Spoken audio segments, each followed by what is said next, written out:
Hey everyone, I want to tell you about another Stephen King podcast. This one is hosted by Kim C., who is a university creative writing fiction teacher, and she knows way more about the writing process than I do, and she is covering lesser-known King works in her podcast, The Year of Underrated Stephen King. You can find a link to her show in the show notes, and she is now 50 episodes in, so there's plenty of content there for you to check out, and I hope you enjoy it.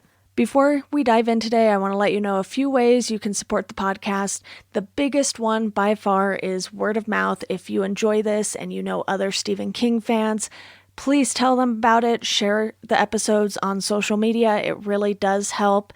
You can also follow us on Twitter and Instagram at Sematary. There are links to those in the show notes. And if you are really dedicated to the show, you can become a Patreon supporter where I will have bonus episodes going up. I am covering all of the Stephen King related comics over on Patreon, so there's definitely going to be a lot more bonus content coming this year. And now let's get into the episode. Hey everyone, Chat Sematary is back. I'm your host, Deanna Chapman, and I am joined once again by Katie Schaefer. We're talking all about Under the Dome, which is a very, very long book. I considered making a rhyme there, Katie, and I think you know what I would have been going for. Yes. Oh, God. This was a really interesting piece of work, I think. I mean, the thing that struck me about it when I opened it is that it's like, okay, this is another town one, like Needful Things or It. And it seems like each one he does of those changes. And I think this one was better, like more tightly written and better paced than some of his other town books. Which is wild to say for a book that's over 1,000 pages long. So wild. And he credited, at the end of this, he credited his editor with that. He said that she just rode him in like hard about it. Like, nope, faster, do it faster. Yeah, and it's funny because even though this book was so long, you didn't really feel it necessarily. There were some stories of King's, Tommyknockers comes to mind immediately, where you really feel the length of the book. Definitely. And this one, I agree. You don't necessarily. And I mean, the book takes place over a week, I think, because I think the dome comes up a week after it goes down. Their whole town just goes to shit in that week. Oh, completely. And it's funny to mention some of these town kind of stories that he's done before, too. A lot of them are long.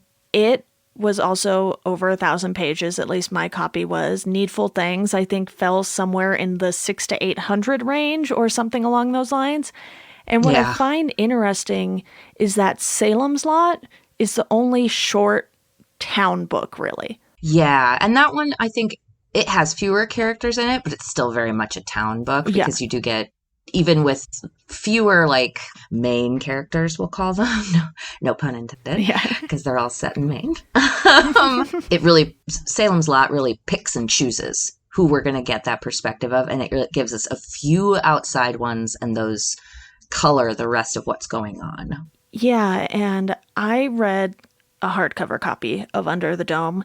Did you read a physical copy or did you do the audiobook? I did the audiobook. And let me guess, it was 40-something hours? It was long. No. Took me like a week and a half to listen to it, listening like every day. Yeah. I think it was 36 hours. I was close. And it was narrated by Raul Esparza, who did a fantastic job. Very, very well done. Lots of different accents. And some of them didn't feel like Maine accents, but I have spent maybe 2 days in Maine as a child, so I really have no idea what that accent is and what the variations of it are. Mm-hmm. But some of them are just spot on with that, oh yeah, that weird drawl that Mainers have. Yeah, and I can imagine that this was a lot to listen to because, you know, as someone who works on podcasts all day long pretty much now, it's one of those things where I don't have the attention span necessarily to do that all day and then listen to an audiobook. So for me, it's like reading either a physical or digital book, it doesn't matter. is a break for my ears. So for you, I'm sure, because, you don't work on podcasts all day, it's a bit of a different experience. But with something that long, were you taking notes while listening to it? I ended up not doing that, and I had planned to initially, but I kind of listened to this one in chunks. I was able to make some time outside of my work day, because usually I listen to these while I'm working, and on my more down working days when it's all spreadsheets. So I was able to track pretty well what was going on in the book, and it felt, like you said, this is terribly long, but it doesn't feel that long. And because it happens over that short period of time, it felt easier to recall it for some reason. And I don't know why, because it's totally just a my head thing. But I was by the end of it, I was like, wow, I really feel like I retained a lot of this book. I'm hoping I retained a lot of this book, but I do want to note that, there are so many characters in this that we probably won't focus a ton on every single one. But the fact that King felt the need to include a character list at the top of this book tells me something about just how involved this story is right off the bat, because the character list is almost 3 pages long by itself. Oh, yeah. And like when I went into the Wikipedia for this, I was shocked because there's a list of main characters and minor characters. And neither list is conclusive. I was like, you were missing. Like, I don't think Joe appears on any of the lists. Oh, no, he's at the very bottom. Okay. But there were a couple of people I just was like, I feel like you're really missing out and not including info about these people, because they did have quite a bit to do with the story. Yeah, so let me just quickly go over how it was broken down in the book. You have town officials, Sweetbriar Rose staff, police department, pastoral care, medical staff, town kids, townspeople of note, out-of-towners, and dogs of note. Save the best for last. He did save the best. I do really enjoy this book. It felt like it more than any other. Like, King's had soft spot for dogs in most of his books. Not all of them, but 1 or 2 happy dogs usually makes an appearance. In this one, it felt expanded on, and I loved it. I was like, oh, we're really getting a lot about Horace, the Julia Shumway's dog, and I was there for it every time. Yeah, and this book weighed 3.5 pounds, so it is a heavy one to read. I would have it sitting on my lap, and I'm like, my legs are getting tired. This is really sad. And just some of those small things he did at the beginning, because there's also a map of the town too, which I find those to be pretty helpful when you have a story of this caliber. So just kind of starting off with those things, I was like, okay, we have something here. It's kind of like when you get the maps in the Dark Tower and you're like, oh, thank you. Oh, yes. When I read fantasy books, I'm always disapproving if there's no map. I'm like, I would really like to be able to track the passage of these folks, because I know they're going to travel. So I would appreciate that. That's one of the things I miss about reading actual books versus listening to audiobooks, is you don't get any of the supplemental materials. Yeah, and you can't flip back and forth in an audiobook to be like, who is this character? Right. It's a lot harder to do it. So we've been talking for a bit here. We haven't really talked about anything that's happened aside from the dome going down and going up and it spanning about a week. But our main characters are really only a handful, I think, that you spend a ton of time with. You obviously have, you mentioned Julia Shumway, who is the press member of the town, basically. It's just her, pretty much. I mean, there's a couple other guys like the photographer and things, and then you have Dale Barbie, as he is known, and he is someone who hasn't lived in the town for quite as long as everyone else, from what I understood. It's like he had been there for quite some time, but he had also been there, not enough time to be considered like one of the people. Right. He's still considered an outsider. But not an out-of-towner. No, because he'd been there long enough, and because he'd been working at the diner. So he'd been getting to know these people and making them their food, and was considered a good cook. And that really helps warm people to you, which is throughout as the book goes. Good for him. Good for him. Because otherwise I think he probably would not have made it as far as he did. Oh, absolutely. And Our big bad villain, so to speak, and quite literally big, is Jim Rennie. And everyone calls him, Big Jim. He has a son, Junior, and it really felt like he was a larger than life character every time he appeared in a scene in the book. Yeah, apparently he was based on Dick Cheney. Okay. And I was like, oof, too accurate, Steve. I thought he did such a great job. Like, it was apparent to me, like, I think I texted you about it. I was like, oh, here's our bad guy. And wow, is he a bad guy. Like, just painfully to the point where I hated him so much. And I was like, I really hope I get to see you go through something awful at the end of this because you will deserve it.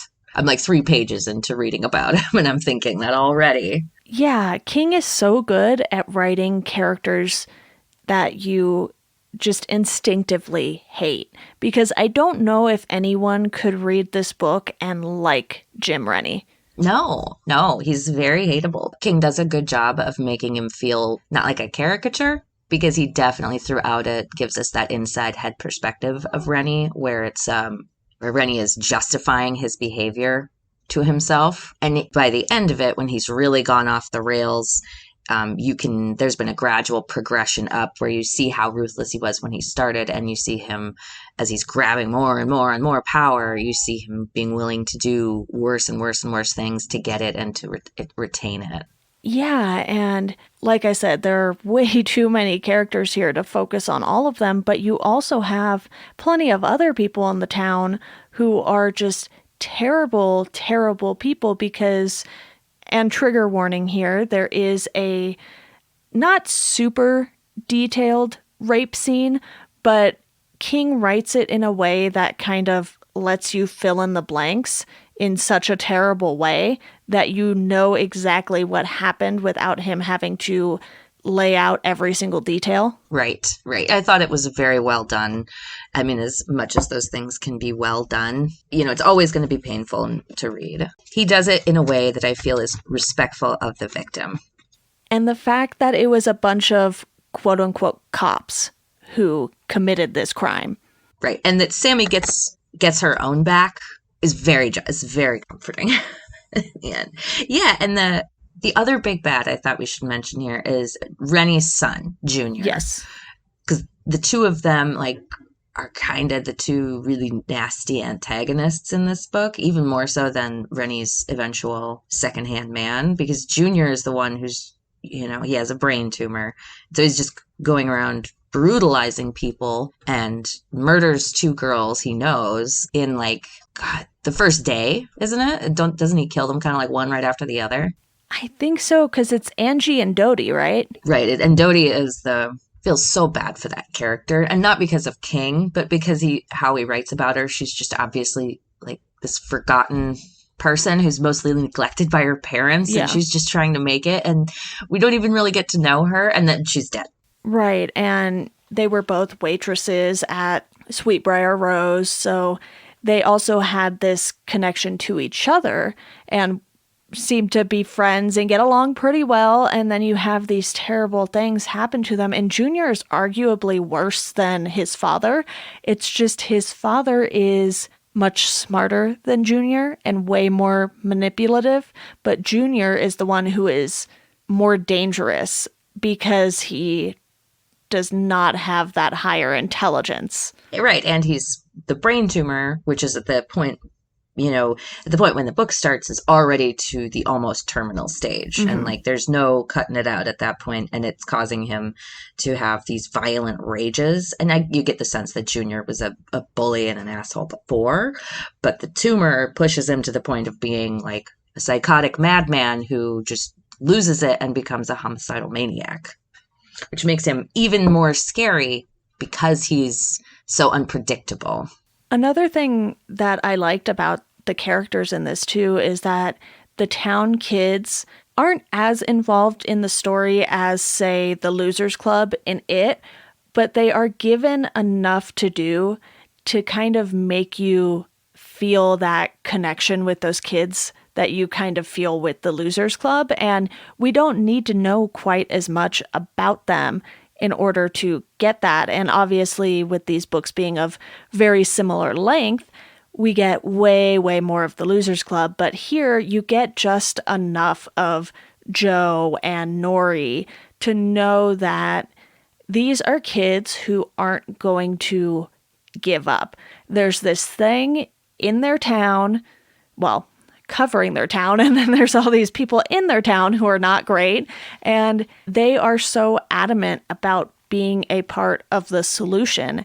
And it's not every day that, you read about kids who are like that, even in fiction. Right, exactly. And I think if you've read it, for me, I felt like it gave me an extra layer to this book. And I think that's part of just why people read King and why he's so successful, is because the more of his work you read, the more you're able to kind of tease out different aspects of his stories later on. And like you could kind of picture what Nori and Joe and Benny are going through, even through just the little glimpses we get of it. You know that they're having their own crazy adventure, like the Losers Club. We're just not getting to see that because we're focusing on, Barbie and Rusty and all of those folks.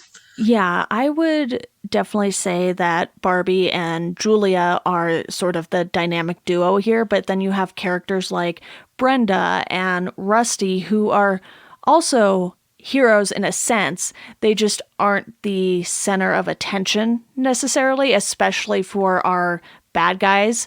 And to dive into the story, this story doesn't take place over a long period of time. It's a pretty tight-knit story in this tight-knit town where everyone knows everyone, and you kind of get the same feeling you get when you read something like The Mist. Everyone kind of knows everyone's business. That isn't quite as obvious in something like It because of how much it focuses on the kids in particular. You don't really get a ton of the adults in the town. It's more along the lines of, this is what these kids do in Derry, and we're going to see a lot of Derry through these kids' eyes.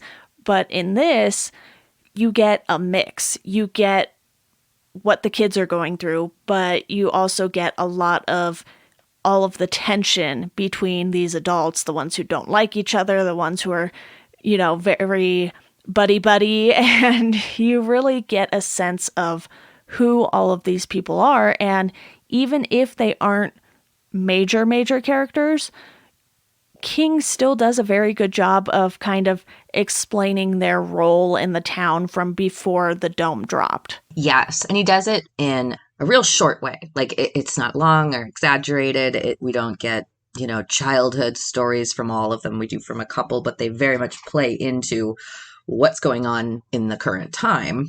But I still think you get a lot of the relationships. Like, for instance, Rusty ends up being the head medical professional in the town fairly quickly after the dome comes down.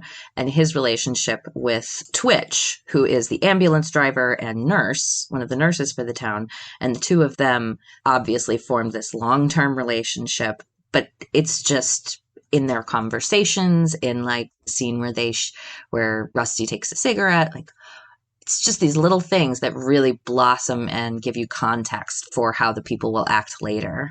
And whose side will these people end up on? Because it's pretty clear from the beginning that there are going to be sides. And that you have to pick one. Yes, and that the catastrophes just keep coming one after the other up until the very end of the book. So few good things happen for these people in this week. King shows a whole family just being decimated through various deaths and issues, and then he shows the last family member making it to the very end, and you're just like, oh God, please survive. And you only get a little bit about that family, but it really gives perspective on what all the other families are going through in town who we don't see at all. He puts everyone in this town under tremendous pressure, and when you put an entire group of people under that much stress, nothing good is ever really going to come of it, because you look at again, the mist. You have these people in a confined space. Granted, a grocery store is much more confined than an entire town, but when I look at the map that King provided at the beginning of the book, it's not like this town is massive. Things are kind of spread out because it's in the middle of relatively nowhere. There's not a whole lot going on up in Maine outside of, maybe Portland and a couple other cities. Well, and this one is real close to Castle Rock, right? Because that's where the government makes its head. Mm-hmm. So it feels like it, and they do mention Derry. But yeah, it doesn't feel that big. No, and when you look at the map, you're kind of like, okay, the hospital's at one end, Rennie's car lot is at the other end of the road there, and, everything else is, for the most part, falling in between those two places, but it's funny when you read the characters' descriptions of the town, and it just seems so sprawling, even though you have to know, the other side of town is maybe only like, I don't know, 5 or 10 minutes away. Right, a couple miles. Like, you get the impression that the kids can cross all over the town on bikes. Yeah. So it's obviously very small. And since it cuts off, like, right at the town lines, it doesn't include any of, like, the really outsider parts of things. It goes out to the area where there are still farms, and it feels like there's not a whole lot of empty space here. There's a couple of spots, but if there's mostly, there's a camping area, there's the town, there's the neighborhood where most of the families live, and then there's the businesses. Yeah, and the map is really just giving you the main part of the town because it's a rectangular map, and we know the dome is round-ish. Yeah. I felt was confusing because he described it as a sock, almost. Yeah. I was like, but if the dome is round, how does that work? Yeah. So I just times I was just like, okay, I'm just gonna not think about it and just keep going. It's just funny how far they made things seem, and then I sit here and I look at the map, and it's like WCIK, the radio station, is right by the church, and they made it seem like it was just so far out there and in the middle of nowhere. Right, exactly. And, I was really impressed with how well King unspools what's been going on behind the scenes of the past couple years of the town. And it reveals the true depravity and selfishness of Rennie, and that he's slowly just been bilking the town for all this money. And the completely unexpected part of that, he set up a meth lab that turns out to be like one of the biggest meth labs in the country. And it's like, wait, what? And it's right next to a church. Right. And the church is the thing that they're funneling the money through. And it's just like, there were a couple of points in this where he pivots, and what comes out, like what it's revealed, that who brought the dome is like, whoa, I was not expecting that. How did it all come together for you? Because that was a really zigzaggy path. It wasn't King's worst ending, but I have to admit I was a little confused. I was like, wait, who brought the dome? Am I getting everything all wrong about this book? And, I felt like when you have Julia walking up to the box, and, the box kind of starts floating, and she sees some of Dale's memories and kind of borrows them. I was like, oh, King had to make it weird, didn't he? Right. Give that little bit of psychic. But to be fair, he had been threading that through the whole thing with the people who are having seizures. And were able to have precognition about the future. But for those who haven't read it, why are you listening right now? Go read the book and come back, because this won't make any sense, because we'll be here for 4 hours if we try to talk about it like in chronological order, all of it. But it's aliens. It's aliens, folks. It's child aliens who are like poking at an anthill type situation. And when I first found out it was aliens, I was like, I don't know how I feel about this. But then I think it worked for me, because it's like, it's not really the aliens that are necessarily the bad guys. It's Rennie has been using the town so much, and it's all of the factors that were already in place in the town, and then that added level of pressure just makes everything explode. Because it was entirely possible for them to make it through 7 days like that and have no, other than the immediate repercussions of the dome coming down when it kills several people, and not have anything like that happen. Because, if they had rationed the gas, if they had, maybe not blown up the meth lab and all of that, all of the rest of the town wouldn't have died horribly. And they are called leatherheads. Yep, that was... to be specific. And I was like, am I picturing these even remotely correctly? And it'll be interesting to see how the show handles some of these kinds of things. And you have all of these painful memories that Julia herself is reliving. And I felt like in that moment, because of how Julia handles it, it works a lot better than the Tommyknockers did for me. And admittedly, I have not really been fond of King's alien stories. Same. But I think it's because when you have something like Tommyknockers and Dreamcatcher, they play a much bigger role. In this, it was way more about the people and the town than it was about the aliens. Right. They're just kind of the cause. The both figurative and literal barrier preventing the people from leaving. And when you trap people, chaos is going to ensue, especially in where no one knows why they're trapped. It's all very mysterious. The government doesn't know, and they're taking all of these very extreme measures to try to free people. And you have some townspeople who we went for groceries. Like there's the pair of children where they're at one of the cabins camping with their mom, and they're 9 and 3, I think. And she went to go get some groceries when the dome came down. So they're just left by themselves. It's just those little instances like that make it feel like the alien part of it is just kind of a setup. And what's really interesting in what's going on is watching the town react to this crisis. Right. And the whole cause and effect, the cause is not the focus, which I think is very important. Because if it had just been a group of people focused on the dome and nothing else, this story would have fallen apart about 100 pages in. Right. There wouldn't be enough to go on, because they don't find out what's really going on with the dome until maybe the last 200 pages would be my guess, because it's the last 6 hours of the audiobook is when they finally figure out where the box is and what's going on.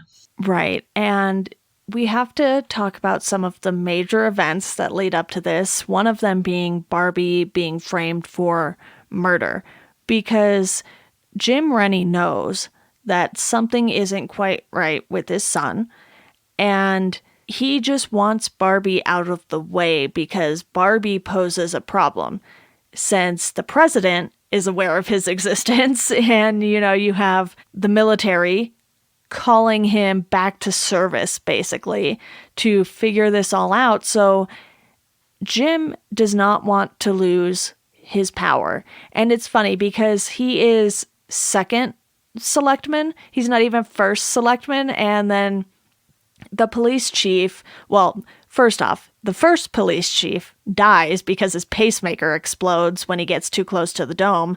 So then Peter takes over, and Jim just walks all over this guy. And it's like this town's police force completely goes to hell. And it's predicted because we get things from the original Chief Howie, I believe, because that's the only name I can remember, because that's what Duke. His wife calls him.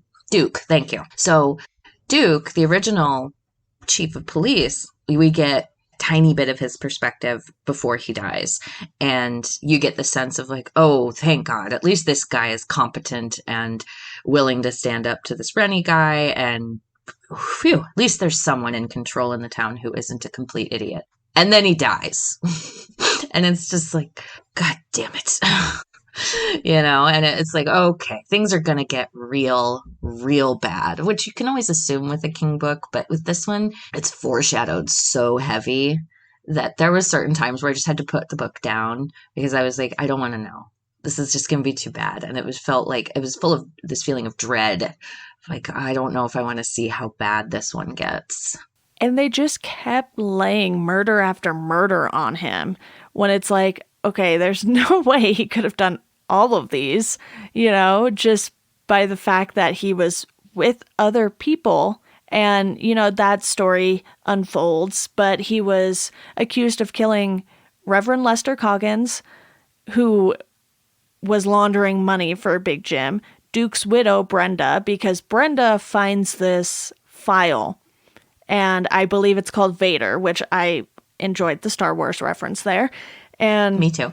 She starts telling Barbie all about this, and the goal is sort of to get that file to Julia, and Julia will keep it safe, and then Jim also kills Brenda. So you have the Rennie family being the most problematic out of everyone in this story by far. And, they also accuse him of killing Angie and Dodie and, doing all sorts of other things to them, which we know for a fact was Junior because those things are laid out for us ahead of time. Right. And then they go so far as to try to make him the boogeyman, where it's not just that he did all these murders. Rennie doesn't like Julia, she's not just the journalist, she runs the local paper. He doesn't like her because she's been investigating him for years. So he has her paper burned down, and then they plant the idea in the town's head that these are the friends of Barbie. So that it's not just Dale Barbie who's terrible. He also has all these phantom bad guys who will wreak havoc if they don't get what they want. And it's just like, it's so affecting and effective at setting up how us, the readers who know everything that's going on, or most of it anyway, we understand that Barbie is innocent. But with how well Rennie lays the lines down and the plot, we can also sympathize with the folks who don't know that Barbie is innocent and who are willing to just, okay, sure, whatever, this is the bad guy. It's certainly not this man I've known my whole life. It's this random out-of-town guy. The way everything comes together in this just works so well because you have some instances where terrible things happen to characters, but they are able to sort of have their triumphant moment. You mentioned Sammy getting that earlier when she is in the hospital. It is very clear what has happened to her, to the staff at the hospital, who's left at the hospital, I should say. And then you have her shooting Frank de Lesseps, who was one of the men who raped her. And it's one of those things where you don't want to necessarily condone a lot of the things that happen here, but you understand why they had to happen. And I'm not talking about the rape, obviously. I'm talking about her shooting Frank and then committing suicide. Right. And that feels like the only thing she can do. She also shot Georgia, excuse me. Yep. After the rape happens, they tell her, if you tell anybody, we're coming back and we're going to do worse. And then it gets one of the other characters, Piper, who's one of the priests in town, finds out, confronts them. So it gets out. And so she knows that they're in the dome. She has nowhere she can run. She doesn't have a lot of friends in town who will protect her, who can protect her even.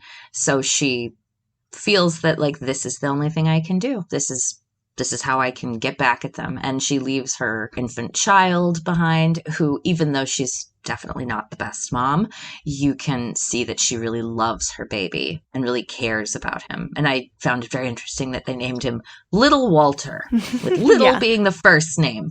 I was like, oh my, that's a druggy name for your child if I ever heard one. But it's true to the character. Definitely. Absolutely. It works. The complications that King sets up with that Sammy is the meth cook's wife. And the weird ironic thing is that she did have someone who could have very much protected her and could have brought the wrath of hell down on these folks had she known where he was, because the chef is he's the one who makes the meth. He knows all the secrets. And if he had known something like that was happening to his wife, he certainly wouldn't have allowed it to happen and would have taken swift and terrible vengeance, because he certainly talks about it when he finds out what happened. Mm-hmm. And on a quick character note, just because it popped in my head, he names a character Jack Reacher in, honor of Lee Child and the famous Jack Reacher character. Yep, and connects that. I saw that little bit and was like, huh, somebody likes somebody else's books. Yeah, and obviously we mentioned the Vader reference. You had a reference to It that you brought up with the silver eyes, correct? Yep. During the rape, one of the boys who's doing it, Sammy looks at him and his eyes are glowing like silver coins, and that's totally an It reference. And they do mention Derry, and they do make allusions at some point to the weird things happening in Derry, I think, but it's just like this very passing thing from someone who has relatives in Derry.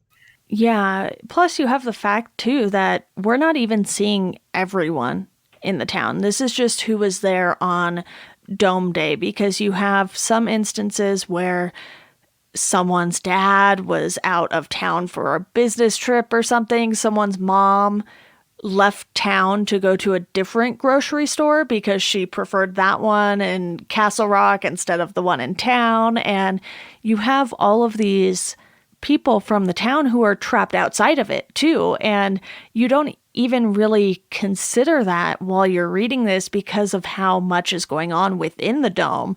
But when you really sit with this book and you're like, oh man, this is a lot to process. And, you mentioned the family that had the one survivor at the end there, and you're kind of like rooting for him. And he's kind of making this connection with one of the military men. And it's just small things like that that really rounds out this story. Yeah, it feels like, a lot of the times I know from reading books that King has written about how he writes and, his many, many author's notes that I love that he gives, he gets ideas in his head of scenarios.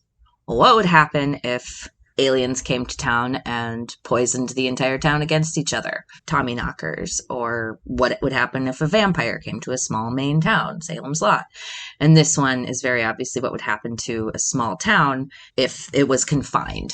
And that really comes through in the story, that this is a scenario, because you can kind of, as I was reading it, I was thinking to myself, like, what would I do if a dome came down around Minneapolis, where I live? I mean, Minneapolis has roughly 300,000 people living in it, so it would be a very different situation, but I could still extrapolate how, if I were in that situation, how would I react? Who would I trust? Even though this is a small town, there are still quite a lot of people, because you have, it says 26 survivors at the end.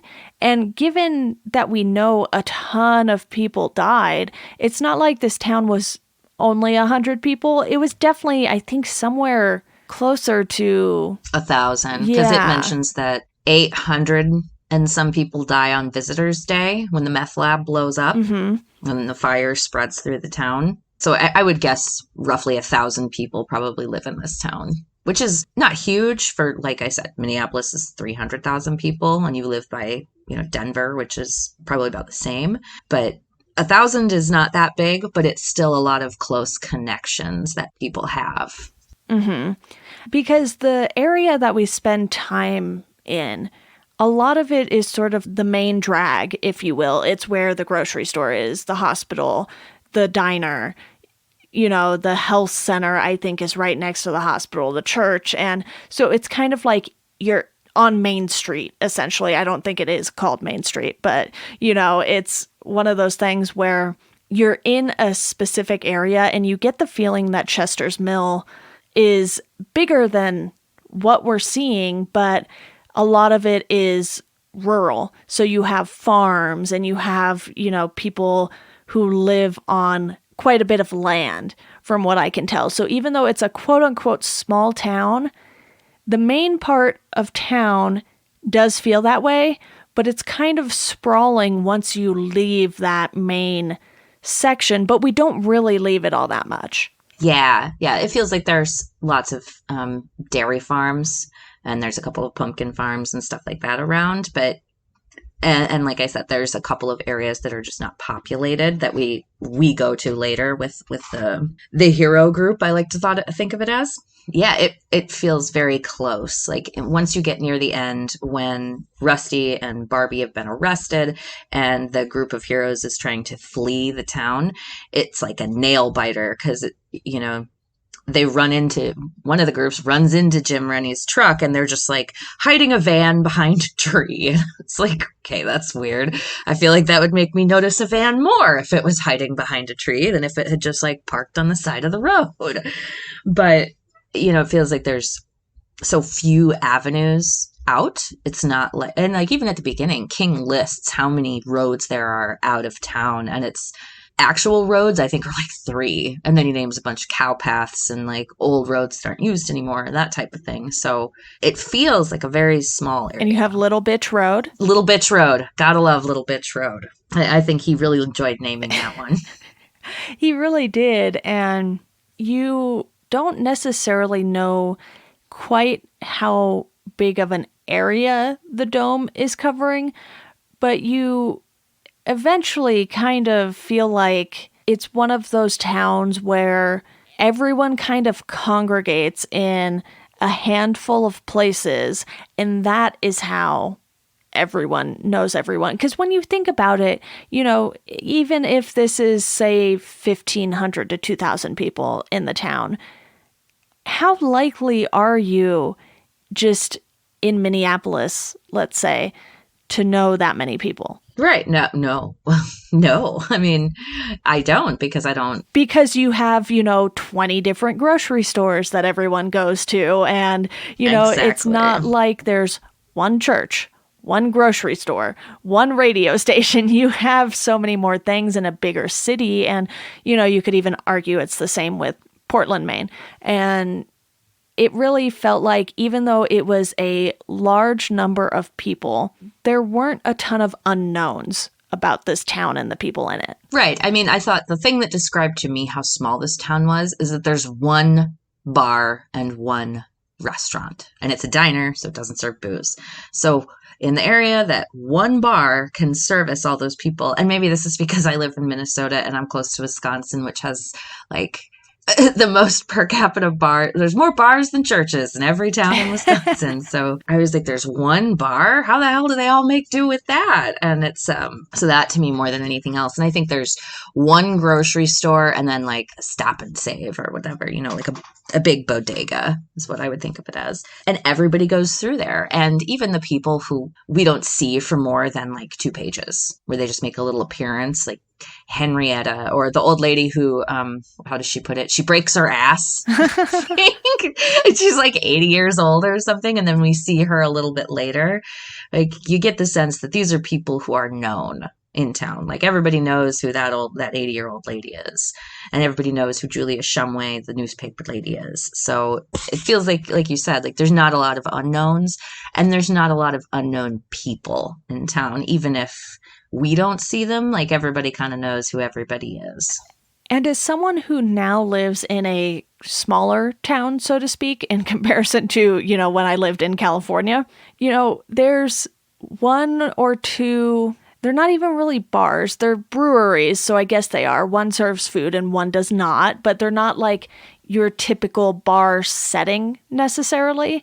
And even though I've been to one of the 2 for meals and whatnot, and, we have 2 grocery stores down, I want to say 3 miles down the road, maybe. And it's like, I don't know anyone aside from our like immediate neighbors. So you have to understand that in this kind of town, it's just different.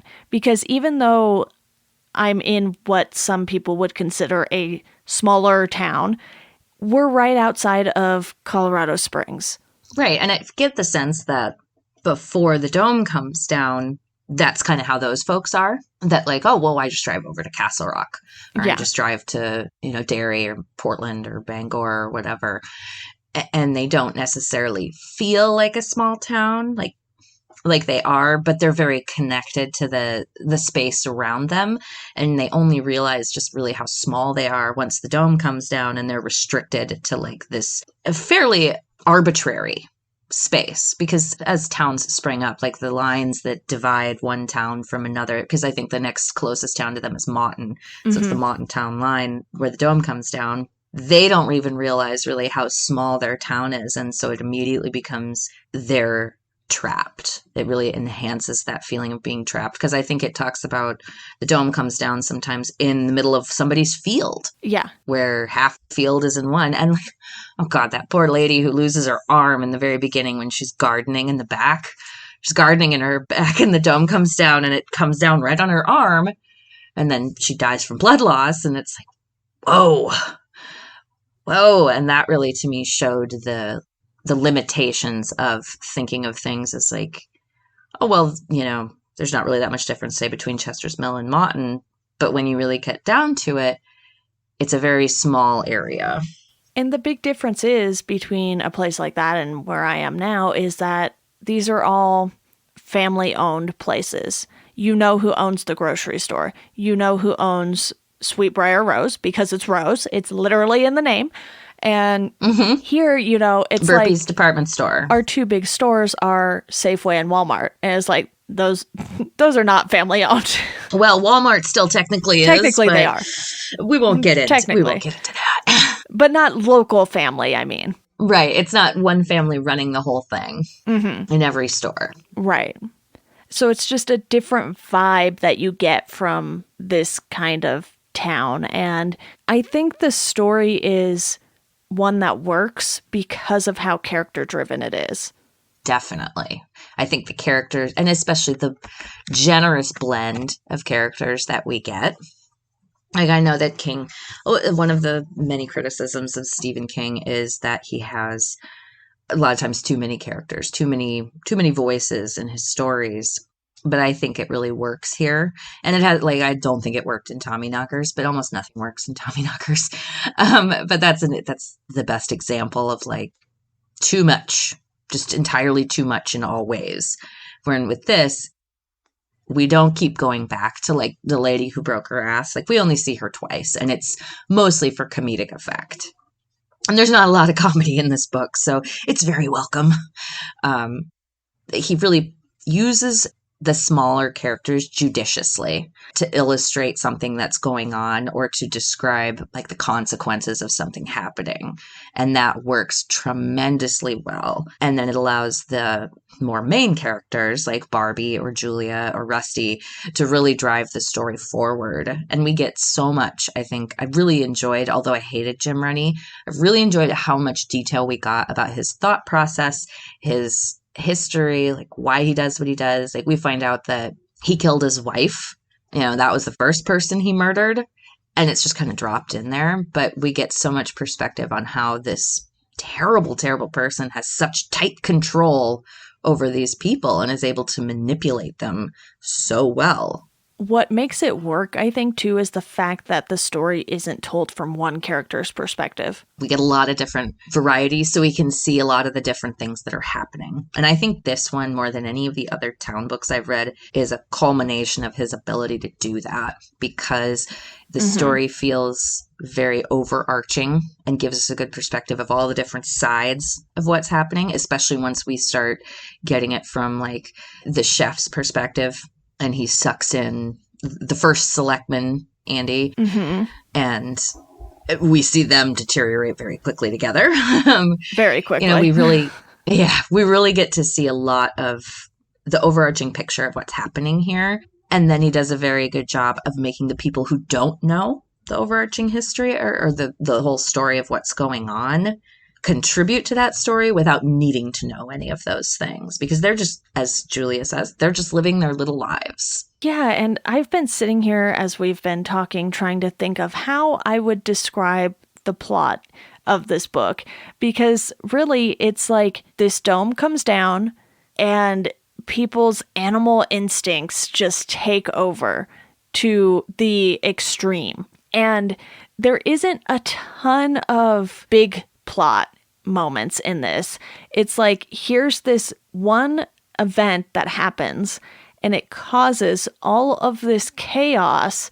But if you just pick out one little piece, like Barbie being framed for murder, for instance, that itself is not a big enough plot point to explain everything that's going on. You know what I mean? I think I liked that part of it because it allows it all to kind of feel like a puzzle that you're putting together.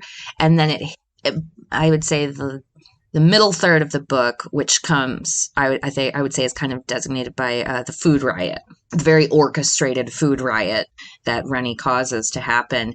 And that is where things kind of pivot into being like, oh, it's going to go so much worse than I thought it was going to be. And I already expected it to be terrible. Like, I really didn't expect this ending. Not even when we're talking about the aliens, like how few people survive, 26 people out of all of this. And we see a lot of hard death. And I think, but most of it doesn't happen until the end. And it's such a good way that we're kind of attached to a lot of different people in the town, and we kind of watch them all have this experience together and see how it affects them, and then see the tragedies that come out of Rennie's choices, because like I said, they're under the dome for a week. It didn't need to, they had more than enough propane, more than enough food, like, and if Barbie had been put in charge and was able to ration all this and like help people out, it would have been fine. But because Rennie is making that power grab and just trying to force the whole town to accept him as dictator, essentially, we see that is what brings everybody down, because instead of acting like, not to quote Men in Black or anything, but, you know, a person is one thing and people are another. And King really highlights that in a couple of scenes, and one of them is the food riot, and another is the town meeting, where Andrea Grinnell, who's the third selectman, dies after, which, God, was she just, that poor woman. She does all that effort to get sober off of Oxy by herself, which is just, okay, you're kicking essentially a heroin habit by yourself. That's crazy. In effort to save the town. Well, Horace was there. Horace was there for some of it. Yeah. And I had to admire her. Like, I was really rooting for her. And then she goes to she goes to the meeting with the gun in her bag, and it's like, oh crap. Well, I could see something that's going to happen here. Like, he just sets up all of that so well, and that makes it feel, once you've read the book, once you've got about halfway in, you can kind of tell what's coming next. So here's how I think this book differs from some of the other King novels. When the dome comes down, he's not giving you all of the information as to what this is and why it's here and why it picked this particular town to come down on. But when you read something like it, you know what the goal is pretty early on into that book, I would say. You know that Pennywise comes back every 27 years. You know that the Losers Club has to defeat Pennywise for this to be over.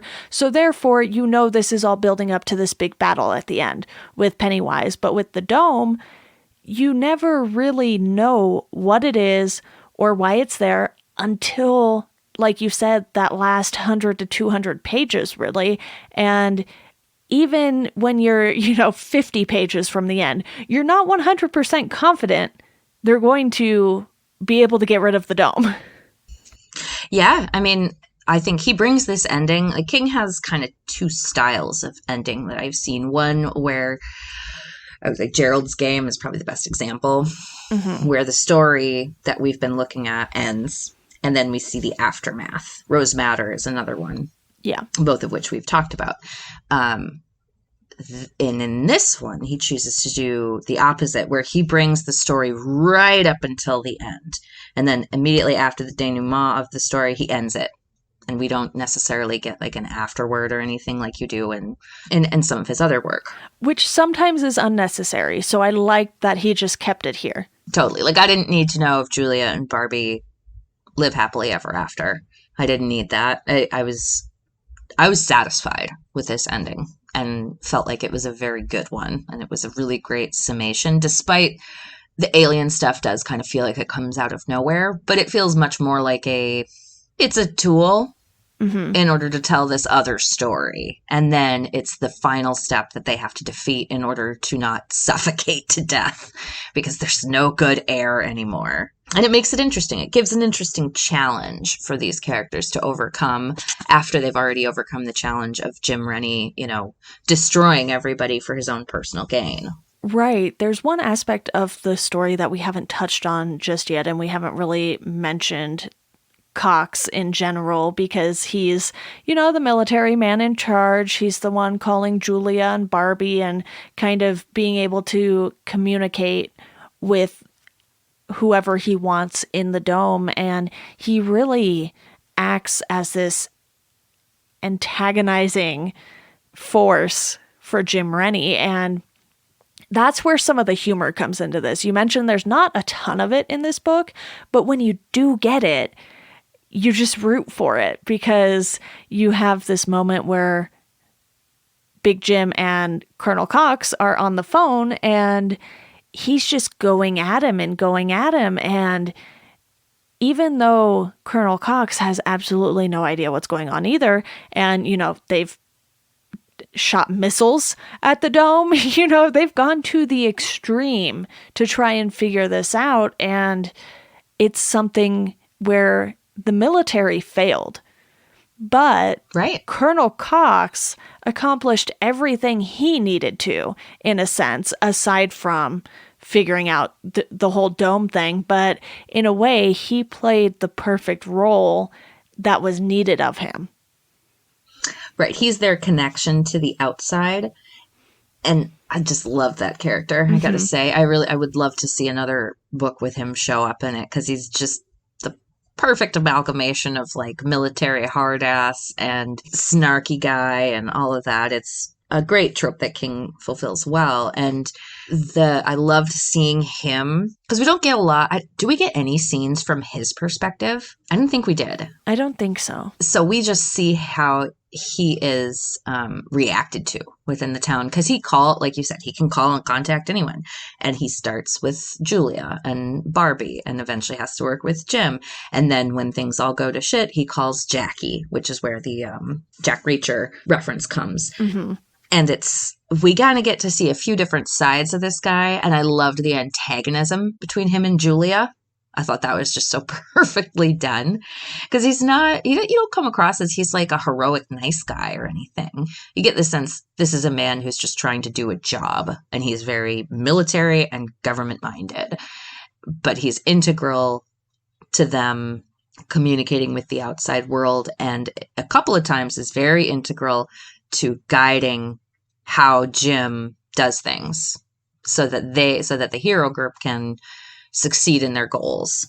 Yeah, exactly. I just wanted to make sure we mentioned him for sure, because he kind of just popped in here and there, but it was enough to sort of amplify any situation that he kind of popped into. And, Katie, we said at the top of this that this book is just so long. We could talk about it for hours and hours. And, I was like, I know we don't make Google Docs, and I was thinking about making a Google Doc because, you and I have talked enough to have this down, and I kind of regret not making a Google Doc, but at the same time, like I said, it's just a lot of smaller things building up, and it's not like there's this big plot-driven story. It's all of these little character moments along the way that really build up this town and the people in it, and the dome is just amplifying how these people already felt about each other.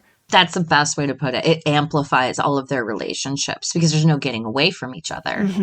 And then when a tragedy happens, there's no escaping it. Like, I think that was really well illustrated with the family that's slowly disintegrating. The Dinsmores is their name. And Ollie Dinsmore is the survivor. And we see, their second son dies first. And then the mom kills herself from suicide because she can't live with it anymore. And then the dad is drinking himself to death and then eventually kills himself. And then Ollie is left because I think he wakes up on the morning of Visitor's Day, which is the last day of the book, it's the day the meth lab explodes.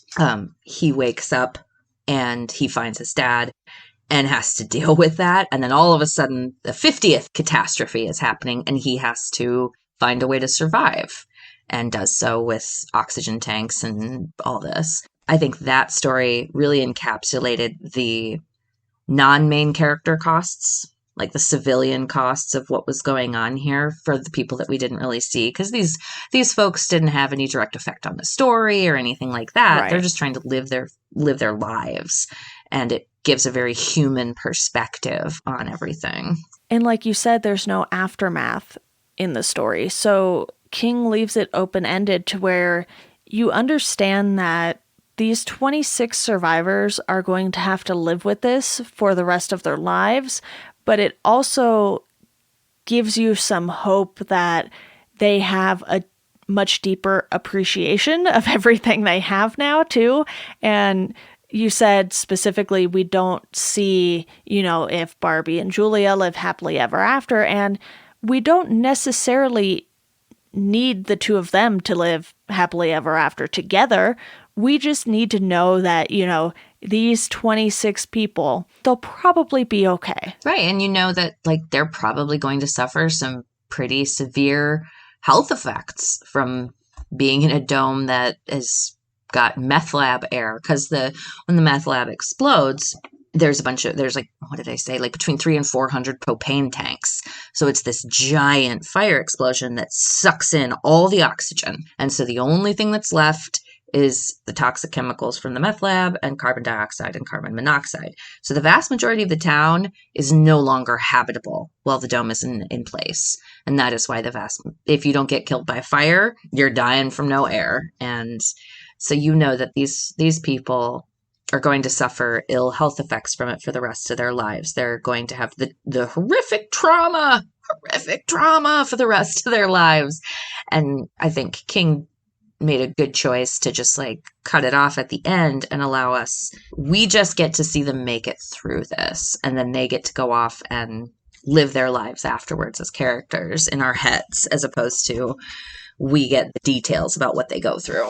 Yeah. Well, I think the time has come for us to start wrapping this one up, and I kind of had a tough time with rating this because I wasn't super thrilled about the alien presence, and I did still feel like it was a little too long. Like there were probably certain events that could have been cut altogether, and we probably could have had the same outcome and understood things as we understood them with as much story as we got. So I lean towards a 3.5 out of 5 on this. How about you? I would say I'm at a 4. And this is why, because like I said, I had some hard times reading it, where there were times where I was like, I can't face this today. I can't face this today. I'm going to watch some Red Letter Media on YouTube or something while I work.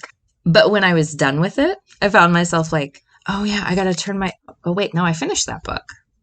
Oh, but I really would like to know more. And so I was like, okay, this might actually be something that I'll read again and look for the deeper nuances. And I might actually read it this time, because sometimes I can pull things away from it reading it as opposed to audiobook listening. Yeah. But I was really impressed with how well told this story was. And I have to emphasize again, I talked about this at the top of the show, the author's note in this one was very interesting because of how he talks about that his editor was really hard on him, demanding that he keep up the pace and not get bogged down in the details. And I think that King's stories really benefit from that, when someone is goading him into staying on topic and staying on task, because he has this tendency, as we all know, for those who have long listeners, he really loves to expound on things and give us all the background and detail. And sometimes it's just not necessary. And while I agree, there was stuff that we really didn't need to know in this and that could have been cut, there wasn't as much of it as in some of his other books. And I think so much of the book really contributed to the tension of the story and the ever-increasing pressure, because like the folks in the dome, the reader is feeling that pressure because you can see that this is a precarious situation. And then by the end, when, in order to make it, what did they say, half a mile away, they're like taking tires and breathing the air out of the tires because they have no other option.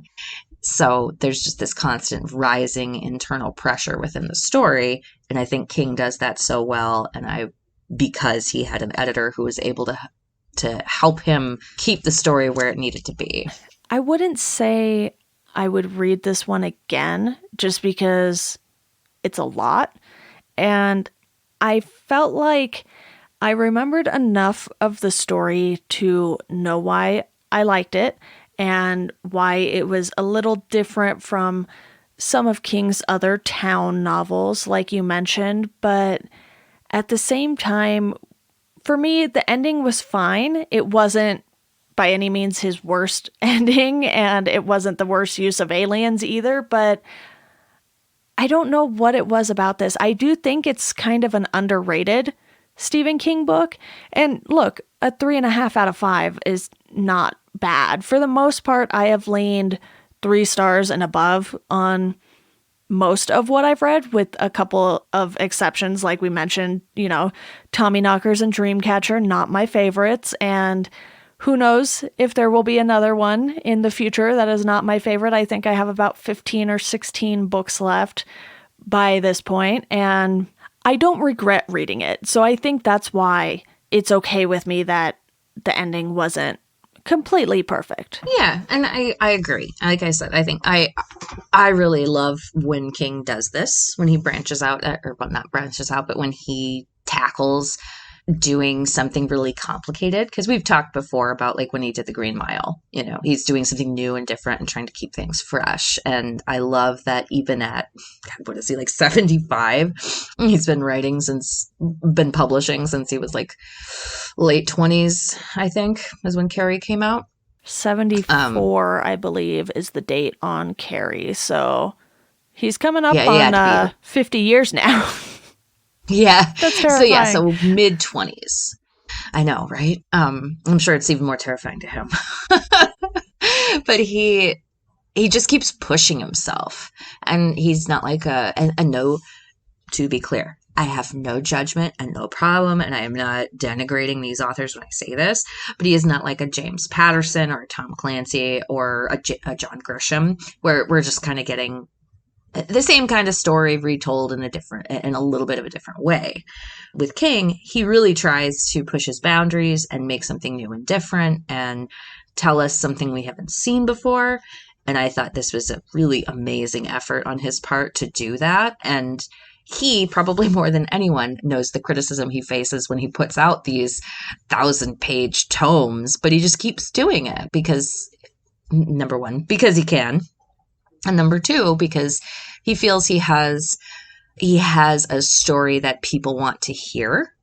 And I'm one of those people who do want to hear them, even if I don't end up thinking they're, the best thing ever, which this isn't the best thing ever, but it's pretty, if that's what you're looking for, you want to hear a King Town story, you want to read something desperate and intense, this is going to give you that. And the thing about the authors you just mentioned, because there are books from all of those authors in this house as well, is that their stories are based on characters usually. So there's a series that centers around an entire character. So it's more like each book is an episode of a procedural TV show. Yes. Yep. That's a really great way to put it. And I have plenty of those authors that I read too. I really like the Bones books. And those are very much that, where it's an episode in this character's life about crazy random events. And King has those too with his Mr. Mercedes books, but I just really love that King continues he would have been in his 60s when he wrote this one, because it was 2008, right? Mm-hmm. He's still trying to push himself. And from what I've read in his most recent stuff, I think I read The Outsider was the last King book I've read that's come out. He's still pushing himself. And I think that's admirable for someone who's been, how do they put it, the writer closest to the fireplace for the longest time. Mm-hmm. Right now, he's like the Dickens of his era, except longer lived. Yeah. Well, Katie, thank you so much for listening to many, many hours of this book to discuss it with me. We will be discussing the show as well, which is 3 seasons. So you and I probably need to get to work on that soon. Yeah. 33 episodes, I think it is. Not too bad. Or no, 39, because it's 13 episodes a season. Yes. But that's still not too bad. I mean, I watched 6 seasons of Lost, and that was wild. Yeah. And how many of the Dead Zone? All of them. Yes. So I'm 80? excited. And I will say, oh God. So I will say, I think this one, since we're covering the show, I wanted to say, I haven't seen anything of the show, haven't read anything about it. I am really interested to see how it comes out because I think it could be really good.